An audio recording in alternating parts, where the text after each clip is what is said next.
video is going to be about city riding or how to survive in the urban jungle. But the reason I came here is because this is the best observation point in Varna. So if you want to see my hometown from a distance, you have to come here, very close to the television tower.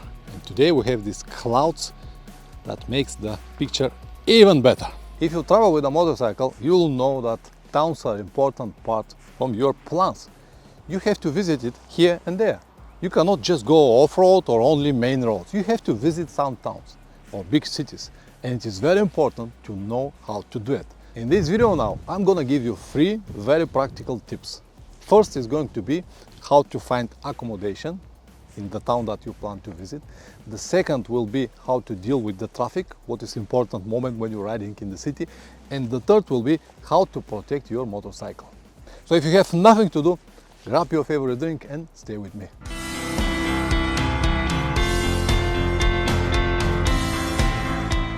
Before we move to the practical side or how to ride in the traffic, I would like to say a few words about accommodation. As I told you so many times, traveling without plans, it's impossible. But traveling with so detailed plan is also not fun. What I usually do, I never book anything in advance. I have my plans or the route that I'm going to use or the towns or the cities that I plan to visit. Let's take, for example, Varna. If I want to go to Varna, I will stop just before the town, like I did it now, no more than 50 or 100 kilometers before the town, and then I will try to find something online. Booking.com, Expedia.com or any other platform that will give me this chance. The reason I'm not booking everything in advance is because when you travel, you don't know how much time or days you're gonna need to reach a specific destination. You might have a problem, you might have a bad weather or anything. That's why I always book my hotels in the last moment.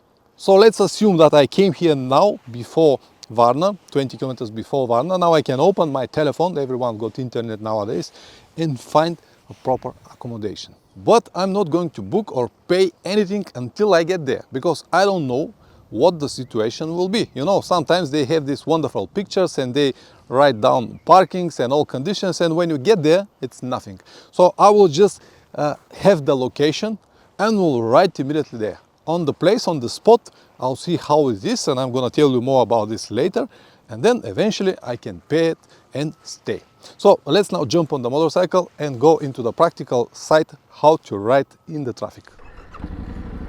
Here you might say, Pavlin, listen, if you don't book it in advance, you might get there and find out that there are no free rooms. Yes, absolutely, this is possible to happen, but because I travel alone, and I don't think that it will be a problem for me to find a place to sleep. If you are more people, 2, 3, 5 or a big group, then you definitely need to book something in advance, or at least to ask in advance when you are not in the town. Do they have spaces and stuff like that? But because I travel alone, for me it's not a problem. For one person, it's always easy to find a spot. And one thing that it's very important, it is obvious that when you travel, you'll be with full riding gear. But sometimes people stop in the town, remove their gear, and go and ride with shorts. Now the moment is 30 degrees, and I have full gear on. My jacket, my pants, my boots, as you can see.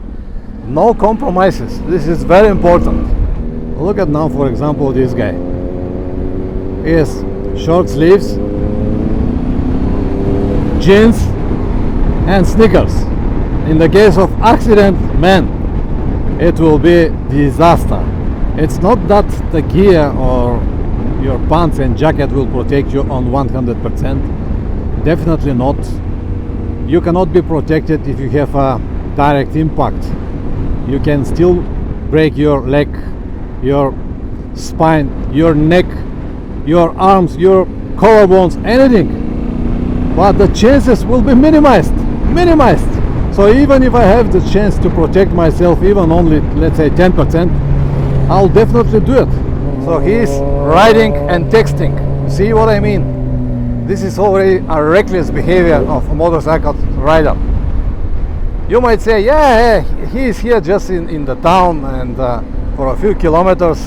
It's not a problem, it's too hot to ride with all of this gear. But I have a question for you. So if you have an accident in the town, are you gonna be injured? Of course you will be. This is a simple physics. If you have an accident, you'll be injured. It doesn't matter are you in the town or out of the town. Do you travel at the moment or you just decided to see the city? So always full gear, no compromises. And let's now talk about the speed, or the speed that you have to have when you're riding in the city. Well, I cannot tell you how much exactly or with how many kilometers you move, but it should be the speed that will allow you to stop if you have any problems. Or if someone cut you, like this guy, he might decide to go left. That's why I prefer to slow down to make sure that he won't do it. Or the speed that will allow you to make extreme maneuvers in the case someone go into your line. Now about filtering.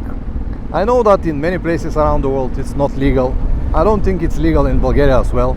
But when you do it slowly, gently, without annoying anyone, like I do it at the moment, it's alright.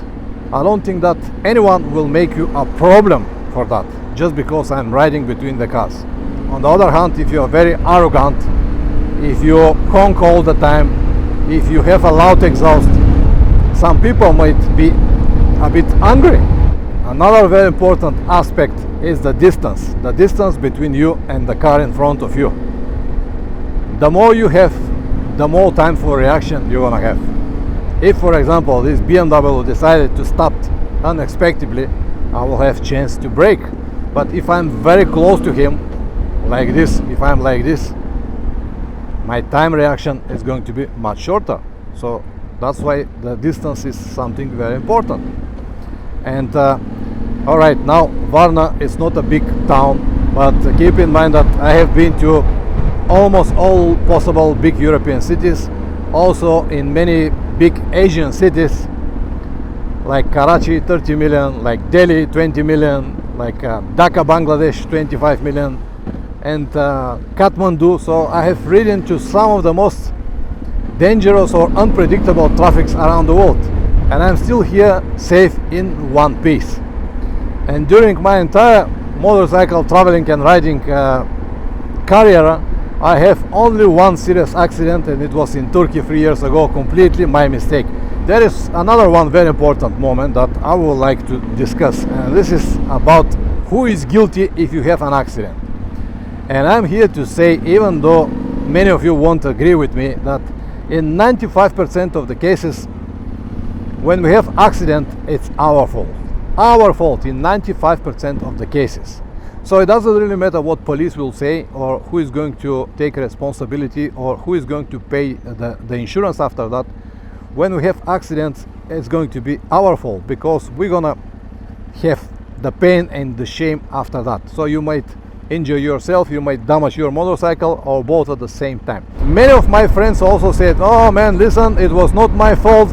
This guy in front of me turned left in the last second. Okay, but did you have enough distance to this guy? Of course, many won't agree with me, and they will say, yeah, Pavlin, but what about if someone hit you from behind when you stop on the traffic light, like me at the moment? Yes, it is possible, but because of that, I'm watching my mirrors all the time, who is behind me. And if I see from a distance that someone is coming on the high speed, I will move. Also, if someone did not stop on the stop line or on the red traffic light, yes, it is possible to happen, but what we usually do in Bulgaria when we have a green light, I'm going to show you after a second, we're just waiting for the green light. When we have a green light, we usually start very slowly, look left and right, check for possible wrong maneuvers from someone else, and then we can start.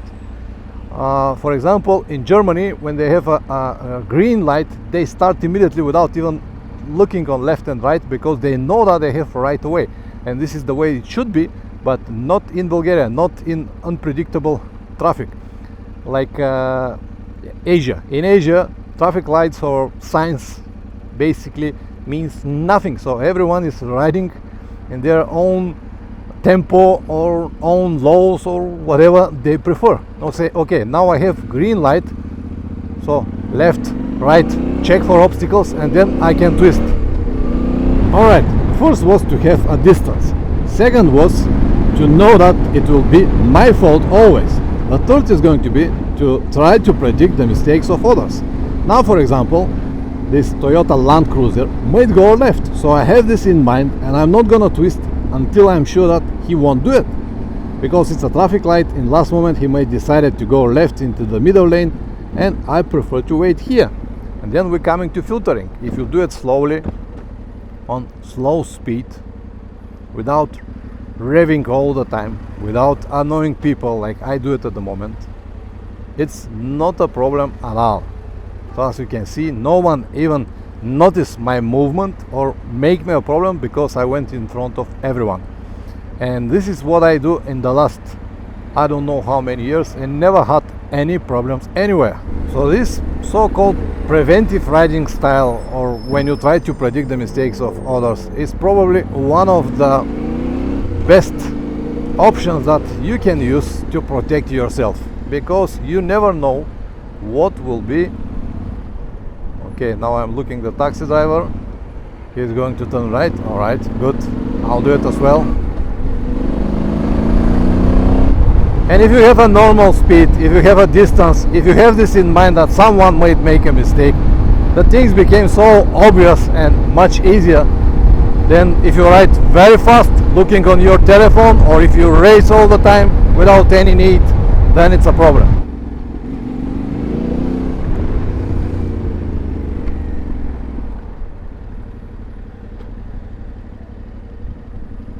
Once again, predict the mistakes of others. Now you can see that it is 32 degrees. But what? My skin is important. It's the only one that I have and cover my body, so I would like to protect it. And now to the filtering. Many people are afraid to do it because they think that they might damage a car, broke a mirror or something like that. But the reality is that if you have an adventure motorcycle, your mirrors and your handlebar is in much taller position than the mirrors of the cars. And if you just follow a few very simple things, it won't be a problem. I'm not saying that it is legal or you have to do it, but you know, sometimes in the big towns, if you stay in the traffic, it will take forever. That's why it's a good option that you can use gently in your favor. For example, you have to keep your feet on the pegs, your right foot ready to brake, play with the clutch and front brake, and move slowly between the cars. And no one will make you a problem just because you not make problems to others. So once again, it's another one guy made from metal with shorts, without even sleeves. What I have to say, brave man, brave man. Well, when I was 20 years old, I was the same. I actually got very similar motorcycle, Fireblade 900 RL, old model. I was riding like him without even helmet. But not today. 33 degrees and I'm full gear, as you can see. So the first important moment to survive in the traffic is to have full riding gear.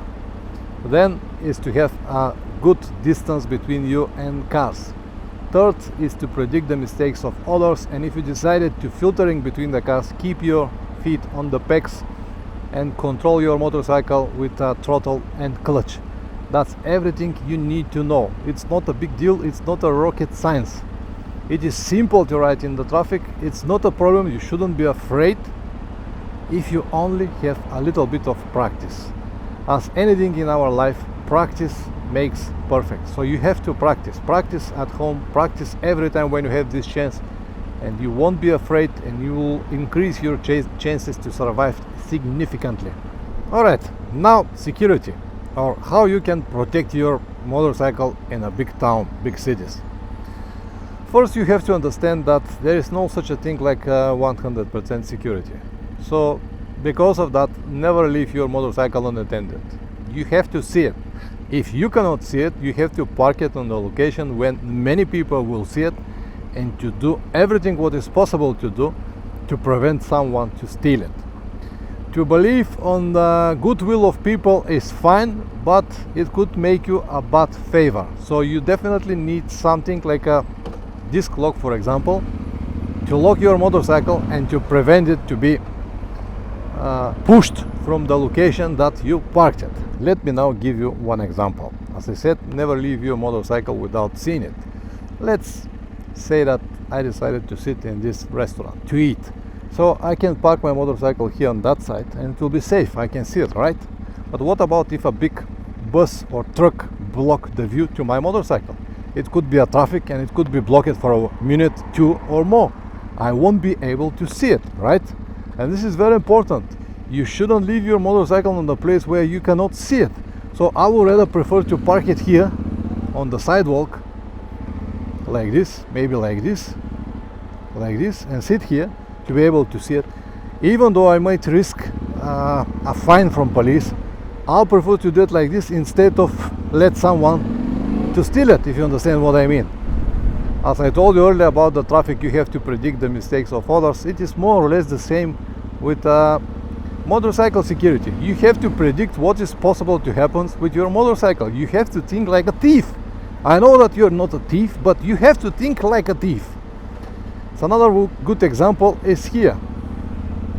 Let's say that you decided to go to the pedestrian area, which is right in front over there, and you decided that it will be a good idea to park your motorcycle here.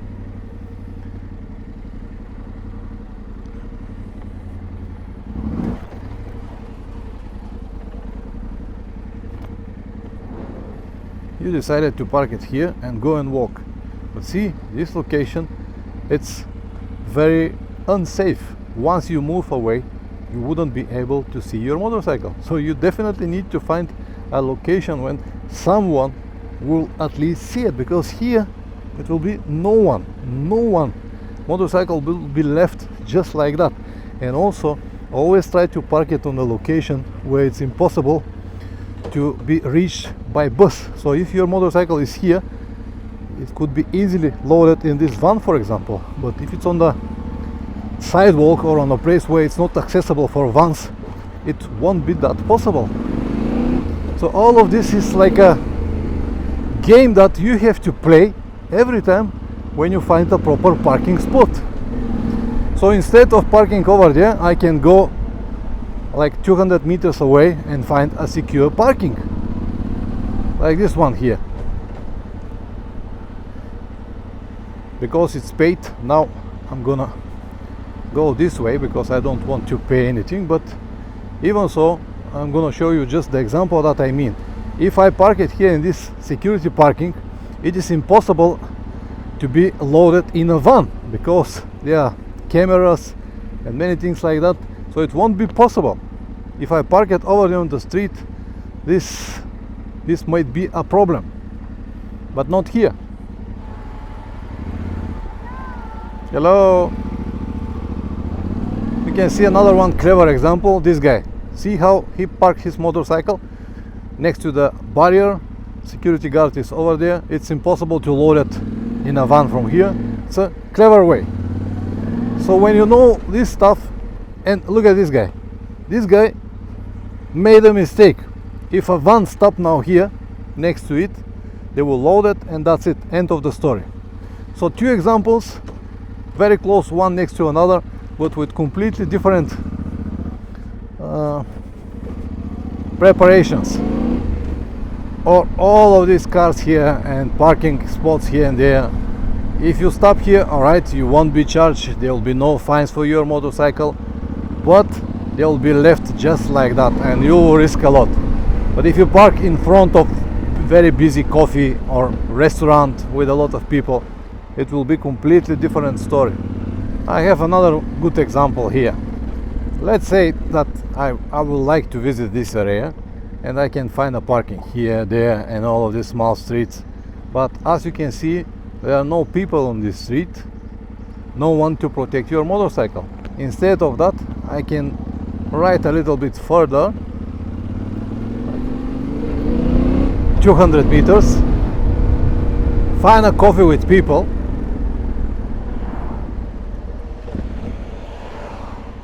and park my motorcycle here.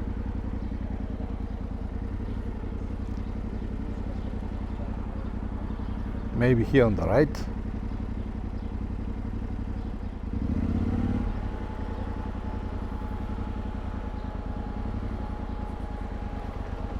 Or even better, here, on the sidewalk. Here. I don't think that anyone will make you a problem that you park your motorcycle here, but it will be in front of the supermarket, in front of the coffee, and when you lock it, include your disc lock, it won't be moved because it's impossible a van to come here and load it. All the necessary protection measures that you can make are there to slow down or maybe make the theft impossible. So when you have this in mind, I'm sure that you can be creative. Another one, it's a paid parking here with barrier and guard, and free parking here. So where do you prefer to stop? Yes, of course on the paid parking. And the last example that I can give you now is here. This is the beach. So we have a free parking here. So you can park your motorcycle and go into the beach, but it won't be guarded and no one will see it. On the right hand side, on the other side, there is a big paid parking. Yes, it will cost you money, but your motorcycle will be safe.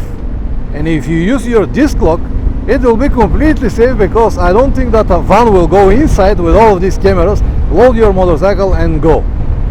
So the difference is only 200-300 meters, but it will be completely safe. Or if you don't want to pay for it, you can have another one option. Important is to spend time, walk around and see what will be the best possible option for you. So let's say you don't want to pay, then you can go here, go through these pylons, no one will ever charge you for this, and park your motorcycle here. So here we have restaurants from all sides, people everywhere, and your motorcycle will be completely safe. Once again, slowly controlling the brake.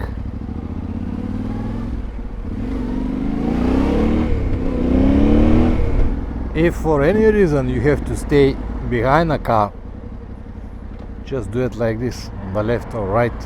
So I will have a possible chance to avoid it. If I see a car behind me coming very fast, I can always move here. But if I stay behind the car, exactly behind the car, I cannot go anywhere.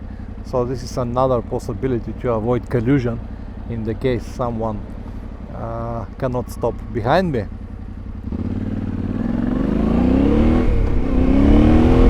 There will be situations where you wouldn't be able to find a hotel with good parking, for example. Then you have to improvise. You have to find a place around your hotel where you can park your motorcycle, maybe a petrol station, maybe a different paid parking or something like that. But you need to find something, you need to find a solution, because to rely only on the belief that no one will touch your motorcycle is not really a solution. So here once again I showed you that if you make the maneuver gently, no one will ever complain about that you filtering between the cars. And the last thing that I'm gonna show you now is, for example, now I have my tank bag. In the tank bag it's all of my camera gear, because now I am filming this video. So if I want to go to the toilet, for example, I have two options: to take a tank bag with me or to find another solution. This is exactly what I'm gonna show you right now.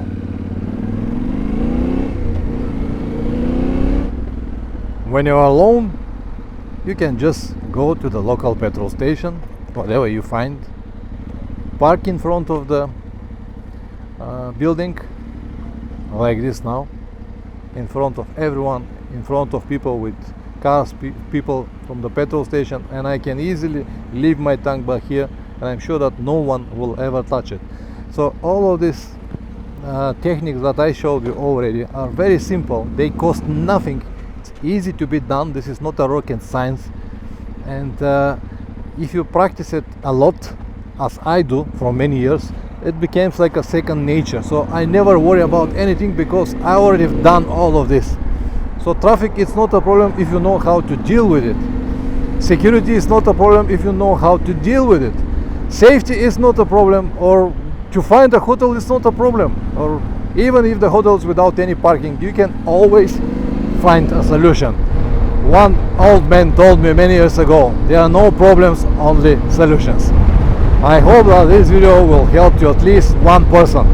Man, it is time to change my gloves. I have at least 2 sets at home, but I really love this because they became like a second skin. Anyway, I hope that this video will help to at least one person to make the right choice, to protect his motorcycle or to enjoy the trip even more. So press like or dislike, whatever it deserves. If you subscribe, even better. See you in the next one. Ciao.